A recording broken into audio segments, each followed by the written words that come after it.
পাঁপড়ের আওয়াজ শুনে বুঝতে তো পারলে পাঁপড়টা কতটা মুচমুচে হয়েছে। তো চলো এই মুচমুচে পাঁপড়ের ফুল ভিডিওটা তোমাদের সঙ্গে শেয়ার করি। ভিডিওটা ভালো লাগলে অবশ্যই লাইক, শেয়ার, সাবস্ক্রাইব করে আমার পাশে থাকবে। তো হ্যালো বন্ধুরা, welcome back to my channel. আজ নতুন একটা ভিডিও নিয়ে তোমাদের সামনে চলে এসেছি। চলো ভিডিও শুরু করা যাক।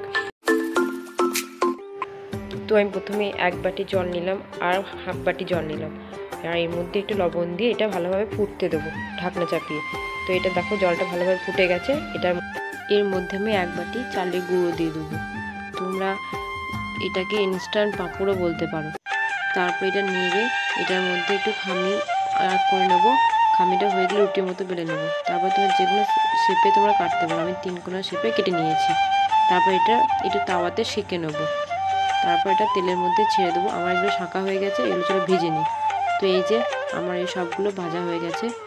তোমরা রোদে শুকানো ঝামেলা ছাড়াই এইভাবে এক্সট্রা পাঁপড় বানিয়ে নিতে পারো।